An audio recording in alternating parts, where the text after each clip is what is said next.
porque en Él habita corporalmente toda la plenitud de la deidad, y vosotros estáis completos en Él, que es la cabeza de todo principado y potestad. Gloria a Dios. Pueden tomar asiento. El tema que hoy traigo se llama identidad con propósito. Identidad con propósito. Gloria a Dios. El diccionario define al término identidad como el carácter particular o personalidad de un individuo. La identidad es algo tan importante que Dios nos creó de una forma particular a cada uno. Él no nos hizo robots ni nos hizo iguales. En el mundo podrá haber millones de personas, pero ninguno será idéntico a otro. El Creador, en su infinita sabiduría, ha hecho que nos diferenciemos de los demás, ¿no? En ciertas cosas, como por ejemplo nuestras huellas, el iris del ojo, la voz, nuestro ADN.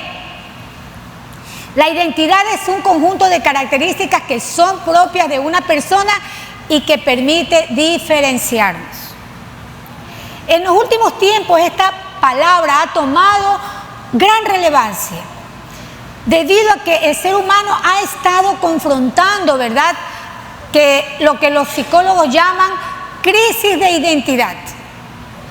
Los conflictos sufridos por la humanidad, las personas, presiones sociales y económicas causadas por esto, le han creado una confusión psicológica y trastornos de la conducta al ser humano. Los seres humanos han estado tratando de resolver su problema de identidad psicológica, pero no han notado que el problema es mucho más profundo que esto. En realidad es la falta de identidad espiritual lo que tiene el hombre. El hombre perdió primero su identidad espiritual. Y esto es lo que ha llevado a sufrir, ¿verdad?, la decadencia en todos los aspectos de su existencia. La identidad de Adán provenía de Dios, por tanto nuestra identidad también proviene de Él. El problema fue que al ser engañado y desobediente a Dios, Adán pierde esa identidad. Y por causa de ello, toda la raza humana fue forzada a vivir en un estado de confusión y pérdida constante de todo lo que es bueno. En el jardín de Edén, Satanás realiza el primer atraco. Satanás, él es experto en los atracos, en la violencia, en los homicidios, en la maldad. Y él hace el primer atraco, él roba nuestra identidad. Cuando el hombre peca y se aparta de Dios, pierde su identidad. Y junto con ella pierde también su propósito y su razón de ser. La comunión, es decir, la común unión que habla, ¿verdad?, había entre Dios y Adán, se estableció, ¿para qué? Para ellos poderse conectar. Pero el pecado hace que esta común unión se friccionara, se separara. El ser humano ha perdido su identidad y para sentirse bien, él está imitando a otros.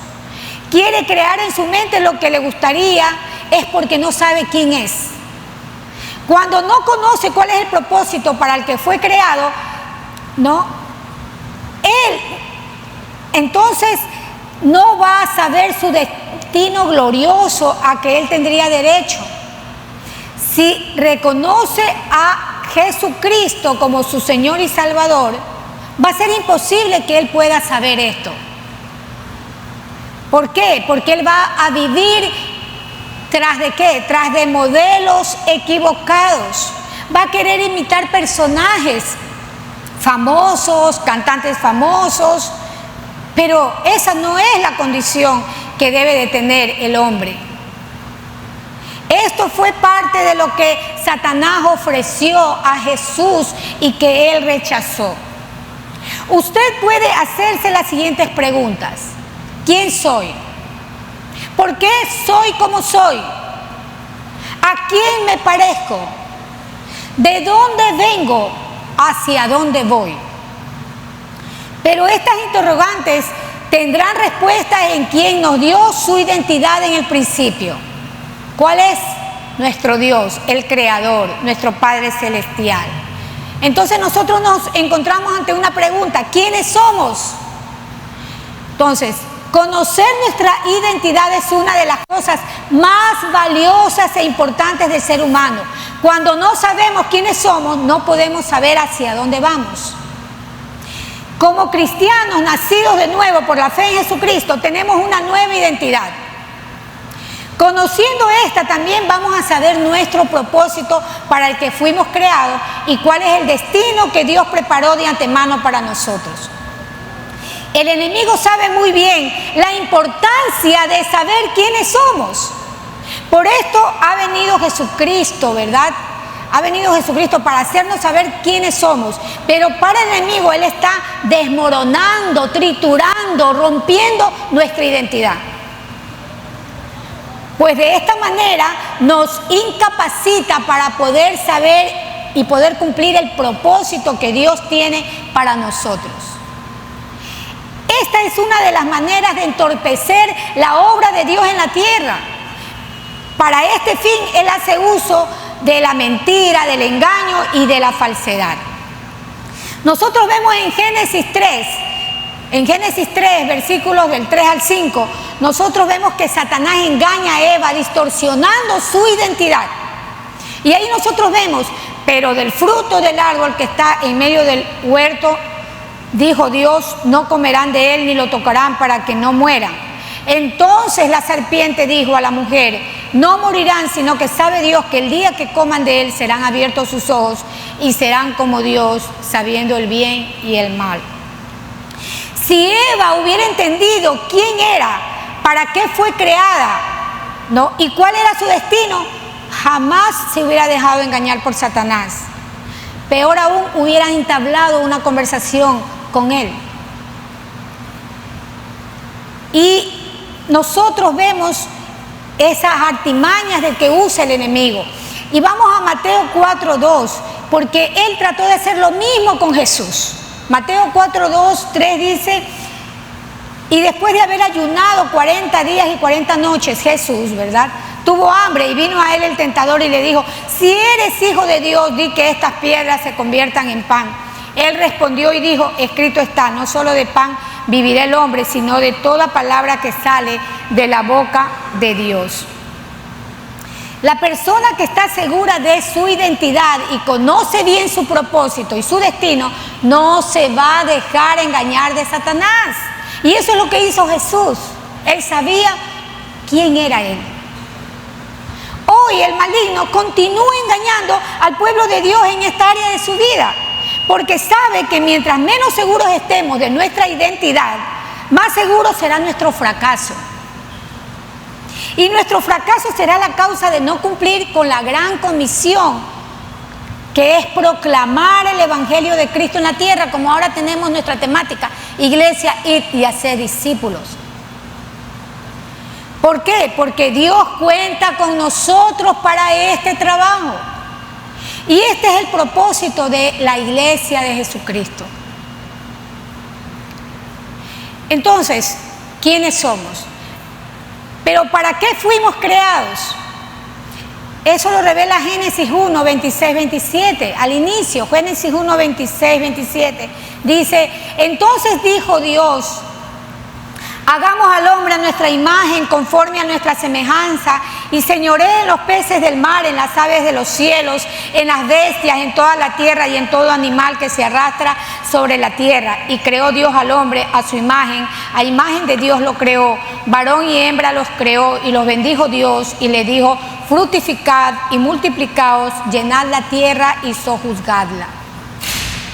Esta era la identidad del hombre que Dios creó en el principio. Un ser a la imagen y semejanza de Dios mismo.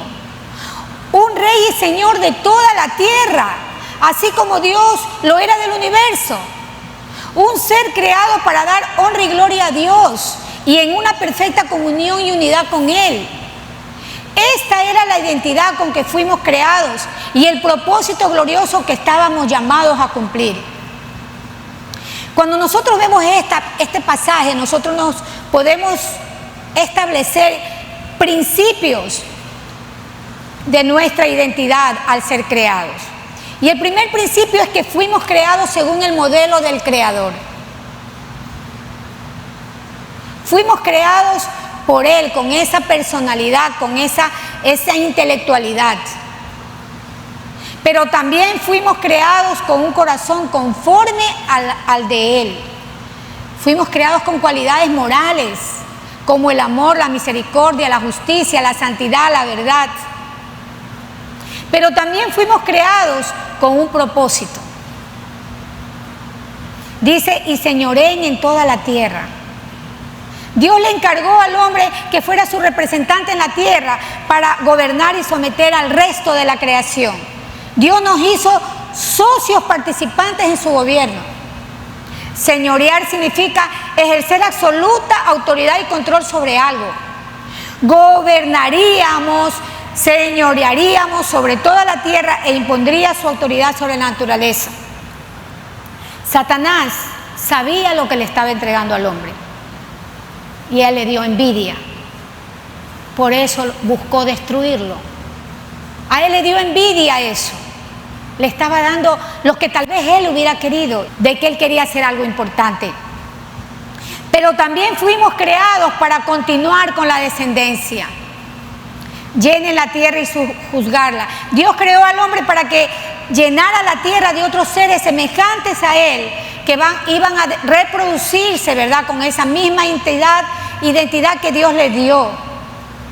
Pero todo este plan trazado, maravilloso, por el Omnipotente, de tener un Edén perfecto y maravilloso, fue roto a causa del pecado. Y nos encontramos ahí ante una pérdida de la identidad. Pérdida de la identidad. Se perdió la identidad. En el libro de Romanos 5:19 dice, por la descendencia de un hombre, más adelante, ¿verdad?, de un hombre los muchos fueron constituidos pecadores. Los muchos fueron constituidos pecadores. El pecado de Adán nos condenó a todos a una condición inevitable de pecado. Por más que nos esforzábamos en ser fieles, obedientes a Dios, era imposible. Nuestra naturaleza había adoptado la condición de pecado, por lo que debíamos seguir el instinto natural de la desobediencia, ¿verdad?, en contra, ¿verdad?, de nuestro Dios. Adán transmitió el pecado a sus hijos y luego pasó a todos los hombres. Desde que somos engendrados en el vientre de nuestra madre, dice que ya el pecado está en nuestros genes. Salmo 51:5, dice el salmista en Salmo 51:5. He aquí en maldad he sido formado y en pecado me concibió mi madre. Y el apóstol Pablo dice en Romanos 7:22-23, porque según el hombre interior me deleito en la ley de Dios, pero veo otra ley en mi cuerpo que se revela contra la ley de mi mente y que me lleva cautivo a la ley del pecado que está en mis miembros. Ya no éramos como Dios nos había diseñado. Y con esto habíamos perdido también nuestra identidad. Dado el profundo deseo de Dios por tener una relación con el ser humano, no pudo resistir ver esa relación rota por el pecado. El Señor le dolía en el corazón ver que ya estaba separado. No es que Él era un padre que estaba feliz porque yo estaba acá y Él estaba acá. Él estaba triste y Él decía, algo tengo que hacer. Y en el mismo momento que cae el hombre, se da el protoevangelio que está en Génesis 3:15 y Él establece ya un plan para salvarnos. Y nos encontramos ante una identidad restaurada. Esa identidad perdida, rota por el pecado, necesita ser restaurada. ¿Y cómo va a ser esa identidad restaurada? He aquí es donde surge ya la figura de Jesús. La figura de Jesús como la encarnación de Dios con el objetivo de restaurar esta relación.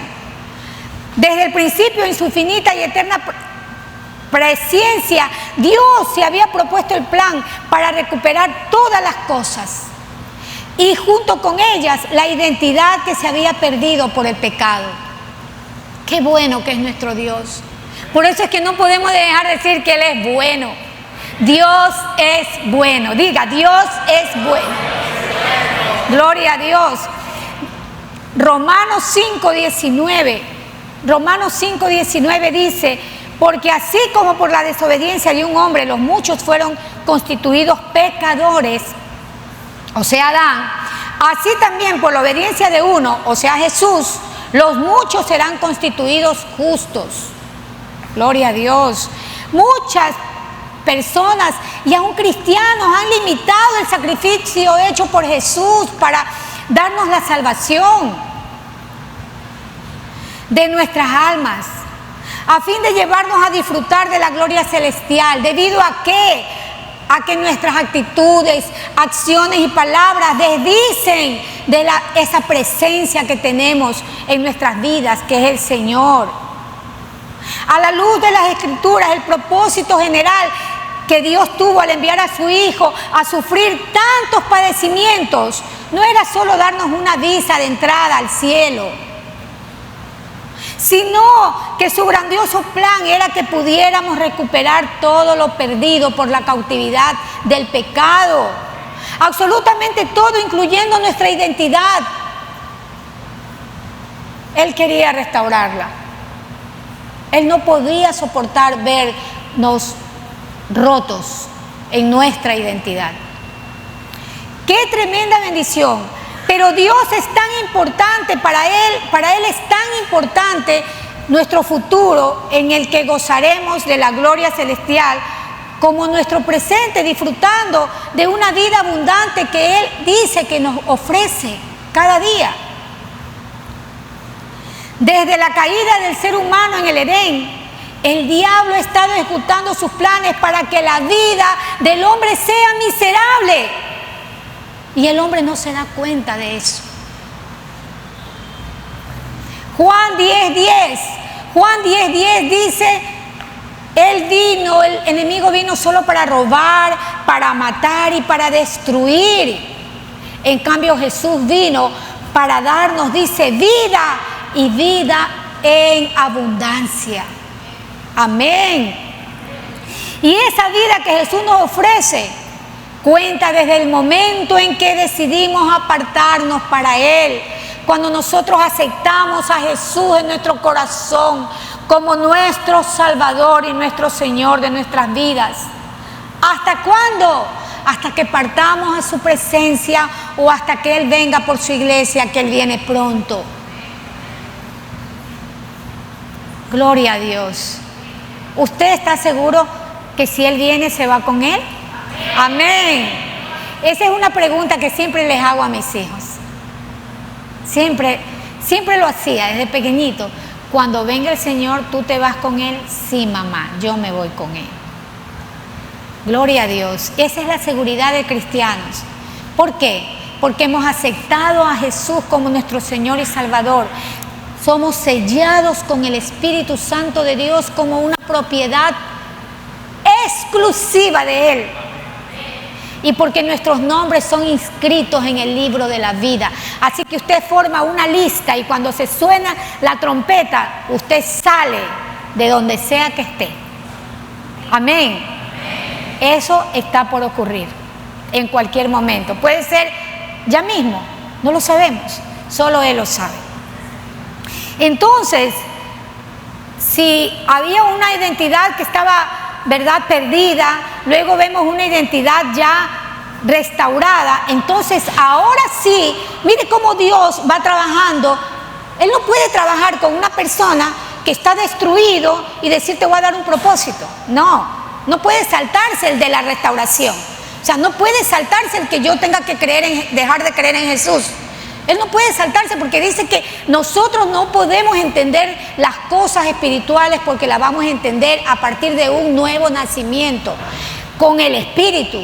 Nosotros carnalmente no podríamos entender estos misterios de Dios. Es por eso que nosotros necesitamos restaurarnos. Entonces, una vez que ahora ya estás restaurado o restaurada, entonces ahora sí vas a tener una identidad con propósito. Y ahí viene nuestra identidad con propósito. Como hijos de Dios muchas veces andamos edificando nuestras vidas sin mirar a Jesús. Podemos hacer muchas actividades dentro de las iglesias, ¿verdad? Tener estudios bíblicos, tener campamentos, hacer conferencias, hasta podemos irnos a evangelizar, ¿no? Como parte de nuestro esfuerzo. Pero la vida cristiana no solo consiste en que hagamos aquello, sino en qué medida está enfocada mi vida en Cristo Jesús. El apóstol Pablo nos dice que nuestra vida está escondida en Cristo. ¿Qué dice Colosenses 3, del 1 al 3? Colosenses 3, del 1 al 3 dice que nuestra vida está escondida en Cristo. Dice, si pues habéis resucitado con Cristo, buscad las cosas de arriba, donde está Cristo sentado a la diestra de Dios, poned la mira en las cosas de arriba, no en las de la tierra, porque habéis muerto y vuestra vida está escondida con Cristo en Dios. Entonces, nos encontramos en una sociedad que tiene como característica el materialismo, que son las cosas de la tierra, pero nuestra vida es celestial, no es terrenal. Amén. Segunda de Corintios 4, 17, 18 dice, porque esta leve tribulación momentánea produce en nosotros en cada vez más excelente y eterno peso de gloria, no mirando nosotros las cosas que se ven, sino las que no se ven, pues las cosas que se ven son temporales, pero las que no se ven son eternas. Gloria a Dios. Entonces lo que yo frago en mi vida, lo que yo estoy haciendo por conseguir algo, no es eso lo eterno para mí. Lo eterno para mí es esto: venir a su casa, estar aquí, escuchar su palabra. Eso es lo eterno. Amén. Es tan importante que podamos nosotros enfocar nuestra vida en Jesús, porque si no enfocamos, ¿verdad?, en Jesús o las cosas celestiales, vamos a perder el rumbo. ¿El rumbo de qué? De nuestro crecimiento espiritual. Y por tanto, la falta de cumplimiento de nuestro propósito en Dios. No vamos a poder cumplir ese propósito. Amados, cada uno de nosotros que hemos sido lavados con la sangre de Cristo, estamos siendo regenerados por el Espíritu Santo, estamos en el proceso de santificación. ¿Qué dice? Nosotros estamos cumpliendo un propósito. Tú tienes un propósito. Así que no diga usted, yo estoy aquí sentadito, no sé qué hacer, no me da miedo. No, dígale, Señor, muéstrame cuál es tu propósito para mi vida. Todos tenemos un propósito en esta vida. Usted venció y salió en esta vida porque le ganó a millones, ¿verdad?, de los que estaban ahí en esa carrera para poder ser. Y usted venció. Entonces, si usted venció, no venció por gusto. Usted venció para cumplir un plan. Y un plan que tiene trazado nuestro Dios. Amén. Amén. El problema es que hemos perdido nuestra identidad como cristianos. No sabemos hacia dónde enfocar nuestra mirada, y si nuestra mirada no está en Jesucristo, perdemos el rumbo. ¿Hacia dónde está dirigida su mirada? Yo pregunto. ¿Hacia Él o hacia las circunstancias de esta vida? Los afanes de esta vida. ¿Hacia dónde está mi mirada? Como hijos de Dios debemos no solamente desear, sino debemos parecernos a Él. Pero el enemigo es astuto y siempre está tratando, ¿verdad?, de poner en nuestra mente, tratando de destruir, robar el plan que Él trazó para nosotros. El enemigo de nuestras almas está interesado en que no sepamos quiénes somos, de modo que nunca podamos vernos como el reflejo de la imagen de Dios. Miren, hermanos, Adán, cuando peca, pierde la imagen de Dios totalmente. El pecado lo hizo perder. Pero cuando Jesús viene, Él nos da ya una nueva identidad. Cuando usted acepta a Jesús, Él le da una nueva identidad. La recuperamos. Y entonces tenemos la obligación, la responsabilidad ¿de qué? De reflejar esa presencia de Cristo en nuestras vidas. Amén. de esta manera, ¿verdad? Si nosotros no lo hacemos, no nos vamos a ver como hijos de Dios. ¿Por qué? Porque muchas veces pensamos que somos insignificantes, que somos infieles, que somos pecadores. Y es necesario que meditemos en esto. ¿Qué concepto tenemos de nosotros mismos? Aunque usted ya ha sido restaurada esa identidad, usted tal vez se está minimizando, tal vez usted está creyendo que no vale nada, que no puedo hacer esto, que lo haga el pastor, que lo hagan los líderes, yo no. Esa es una pregunta que usted tiene que hacérsela. Cuando aceptamos a Jesucristo como nuestro Señor y Salvador, generalmente nuestra mentalidad de nuevo creyente no ha asumido aún todas las bendiciones que se nos ha dado. Y seguimos sin conocer nuestra nueva identidad. Aunque antes éramos hijos de desobediencia, hijos de ira, y hacíamos la voluntad de la carne.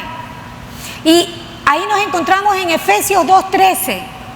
En Efesios 2:13 dice, Efesios 2:13, nosotros que en otro tiempo estábamos lejos, hemos sido hechos cercanos por la sangre de Cristo. En Cristo Jesús hemos sido reconciliados con Dios, hemos sido perdonados y justificados delante del Padre, amados. Romanos 5:1 dice, justificados pues por la fe tenemos paz para con Dios por medio de nuestro Señor Jesucristo. Hemos nacido de nuevo, tenemos vida eterna, estamos en el proceso de la santificación, tenemos una nueva manera de vivir, tenemos una nueva identidad, ya estamos completos para vivir la vida de abundancia que Cristo nos da. Pero para que todo eso sea una realidad, tenemos que asumir en nuestra mente y aceptarlo. ¿Por qué? Por fe, mediante la renovación de nuestro entendimiento, cambiando nuestra vieja forma de pensar. Tenemos que renovarnos, amados, cada día nuestra mente. Romanos 12:2, esto es hermoso para renovar nuestra mente, para asumir esa presencia de Cristo en nuestras vidas.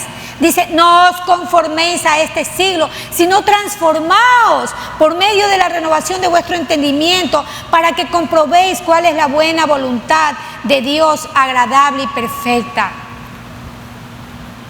Pero ¿cómo renovamos la mente para que con la nueva identidad en Cristo nosotros podamos cumplir el propósito? Porque le decía que ahora ya con Cristo tenemos una identidad con propósito. Pero ¿por qué muchos cristianos no podemos experimentar el cumplir ese propósito? Juan 15:16, el Señor nos dice, no me elegisteis vosotros a mí, sino que yo os elegí a vosotros y os he puesto para que vayáis y llevéis fruto y vuestro fruto permanezca, para que todo lo que pidiereis al Padre en mi nombre, Él os lo dé. El fruto que Dios quiere que tengamos es el fruto de su Espíritu, amados, para que el Padre sea glorificado. Y nosotros tenemos y sabemos hasta de memoria Gálatas 5:22-23, ¿verdad? ¿Cuál es el fruto del Espíritu? Ese amor, gozo, paz, paciencia, benignidad, bondad, fe, mansedumbre, templanza, que contra tales cosas no hay ley, dice. Pero eso solo va a ser posible si nosotros, ¿cómo hacemos? Lo buscamos por medio de la oración, la lectura de la palabra, memorizamos su palabra, esa verdad. Y no solo memorizarla, creerla. Muchas personas sabemos que no creemos a la palabra, nos desesperamos y no creemos a esa palabra maravillosa. Entonces, si la creemos, ella va a transformar y ya nuestra manera de ver va a ser una vida que refleje, que impacte a otros, porque Cristo vive en mí. Amén. En Cristo no solo Dios nos da identidad, también nos delega autoridad para cumplir su propósito. Imagínense, o sea, yo te doy una identidad restaurada, quiero que cumplas mi propósito, pero también te doy autoridad. Ese es nuestro Dios. No somos esos que estamos con Cristo y estamos atemorizados. Uy, ¿y ahora qué voy a hacer? Él nos da autoridad. Amén.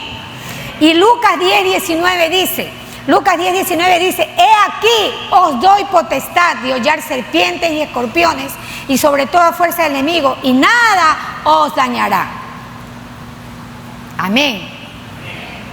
Romanos 8:17 dice, y si hijos también herederos de Dios y coherederos con Cristo, si es que padecemos juntamente con Él, para que juntamente con Él seamos glorificados. Dios nos ha dado una herencia, amados, y eso implica que somos coherederos, embajadores, copartícipes y colaboradores para hacer su voluntad y cumplir su propósito. Y si ya tenemos entonces, si somos una identidad con propósito, entonces me pregunto, ¿y cuál es mi propósito? ¿Cuál es mi propósito? Que cumplamos la obra de Cristo. ¿Qué dice Juan 14:12? Juan 14:12 dice, de cierto os digo, el que en mí cree, las obras que yo hago, él las hará también, y aún mayores hará, porque yo voy al Padre. ¿Qué hizo Jesús? Enseñó, sanó, predicó, y Él nos dejó una vara bastante alta. Y Él dice, ustedes van a hacer más cosas que yo he hecho. Y nosotros a veces, siendo restaurados, estando en Cristo, no hacemos las cositas de por acá, nos conformamos con lo de acá abajito y no llegamos ni a los pies ahí. ¿Cómo vamos a hacer? Y Él dice que vamos a hacer cosas mayores que la que Él hizo. Mire esa verdad tan fundamental para la vida de un cristiano, que tiene un propósito en su vida. Y que vayamos y hagamos discípulos tanto en nuestra Jerusalén como hasta lo último de la tierra. En esa gran comisión, Mateo 28, ¿verdad? Que nos dio 18:20.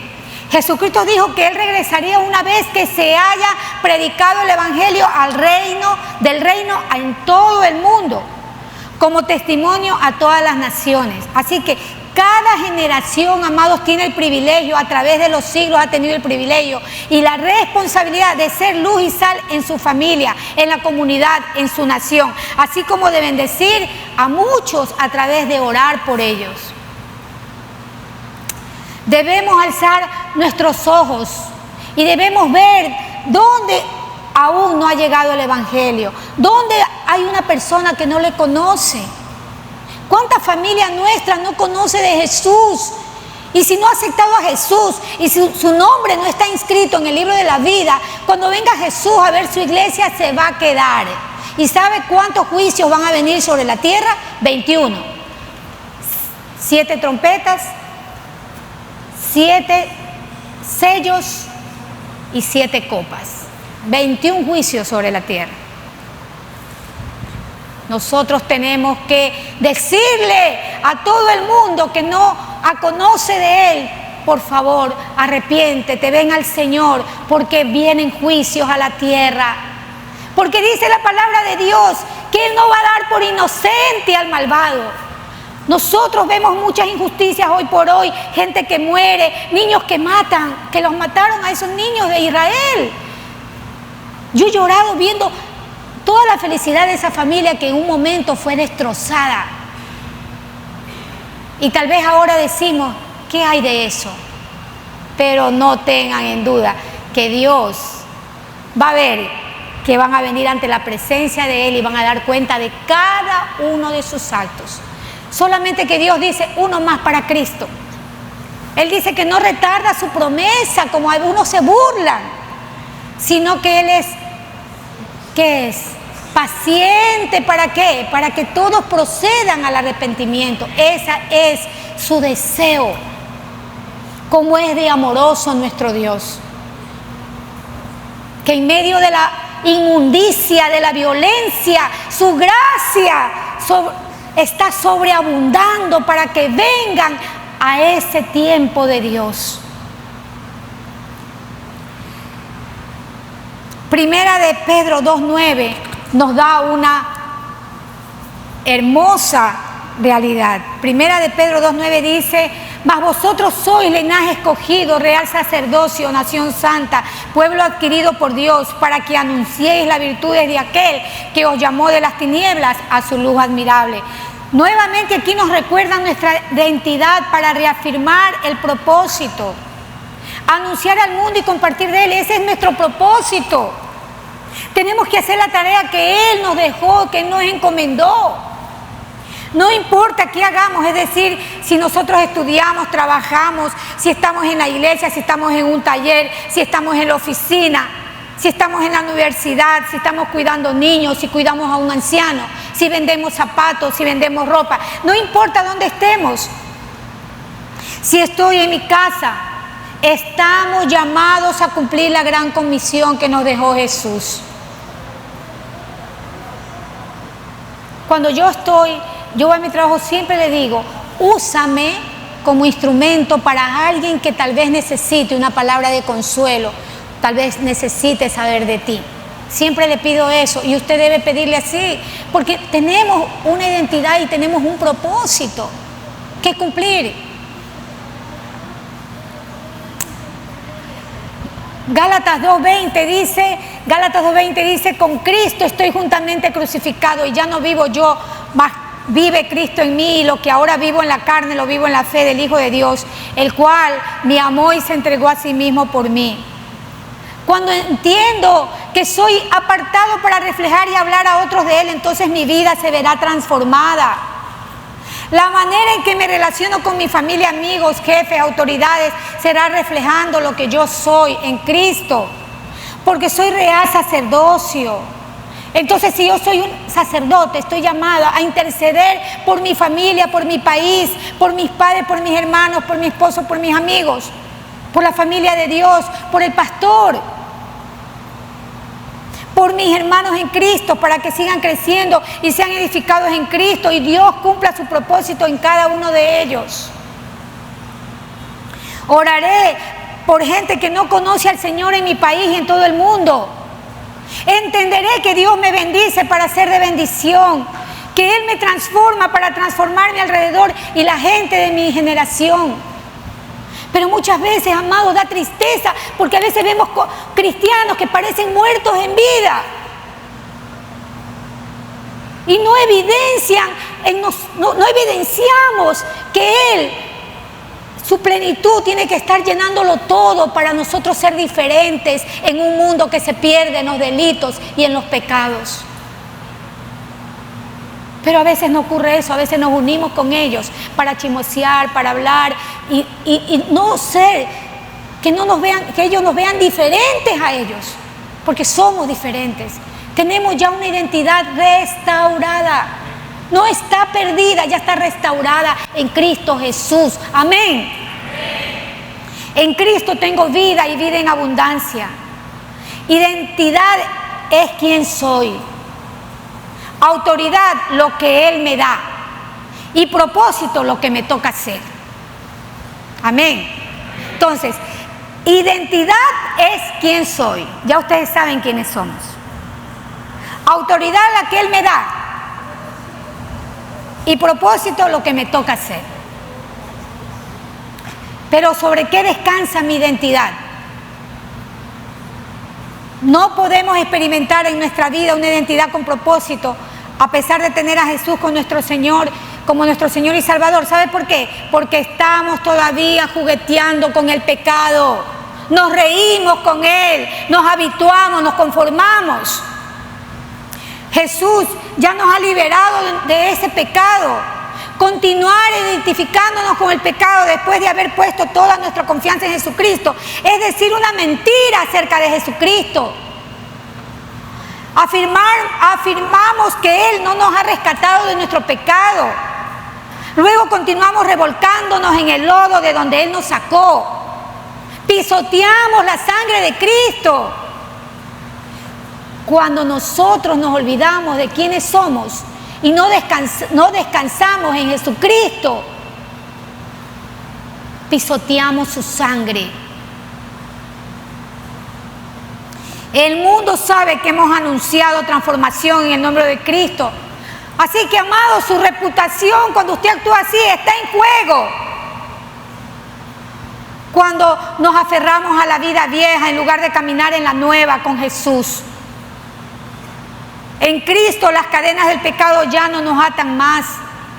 Si estamos diciéndonos a nosotros mismos que no podemos cambiar o le enviamos señales confusas al mundo que observa si Dios es realmente real en nuestras vidas, si construimos nuestra identidad en la base del pecado, entonces mentimos acerca del poder redentor y transformador de Dios. Pero también no podemos experimentar una identidad con propósito porque estamos fundamentando nuestra identidad sobre nuestras propias obras de justicia en lugar de las obras de Jesús. Efesios 2, 8, 10, muy conocido, dice: porque por gracia sois salvos por medio de la fe, y esto no de vosotros, pues es don de Dios, no por obras para que nadie se gloríe, porque somos hechura suya, creados en Cristo Jesús para buenas obras, las cuales Dios preparó de antemano para que anduviésemos en ellas. Vemos no solo que nuestras obras no pueden salvarnos, sino que cualquier buena obra que hagamos después de la salvación es gracias a Dios.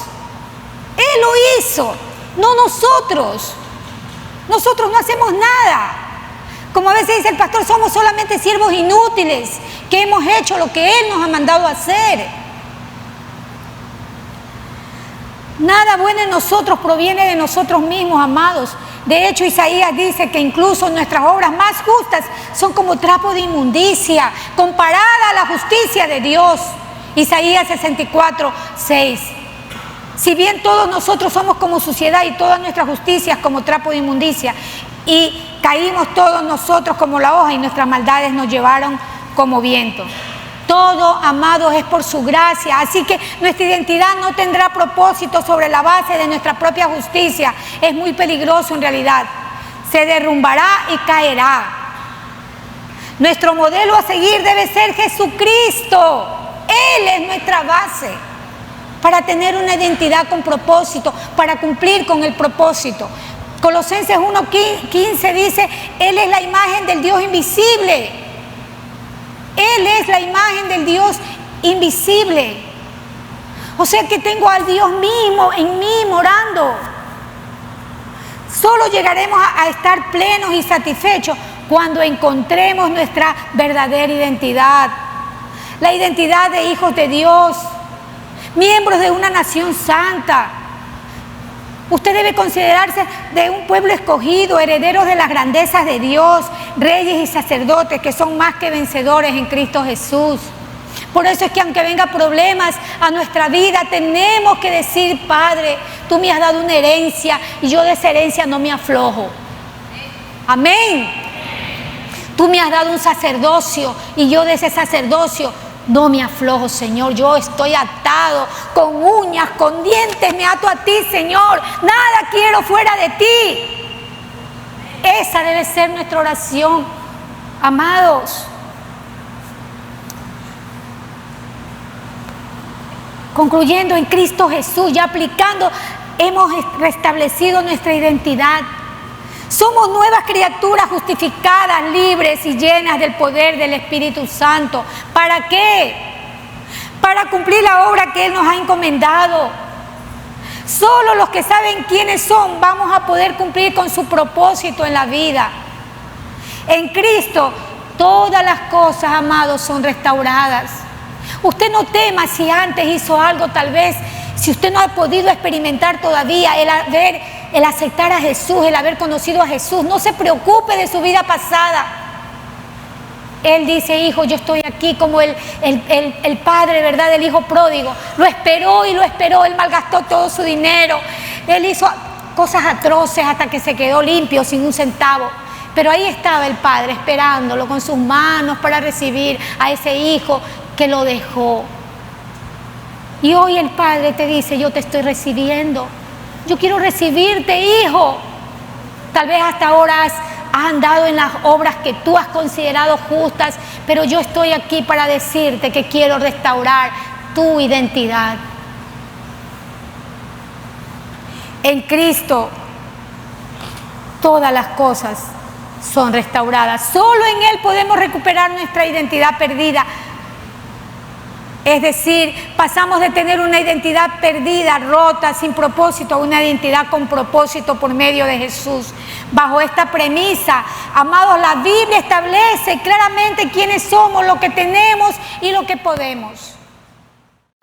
La primera iglesia bautista de Guayaquil te invita a formar parte de nuestra comunidad digital.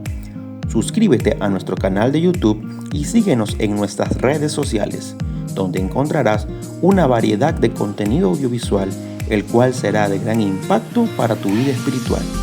Y recuerda, en PIBG estás en casa.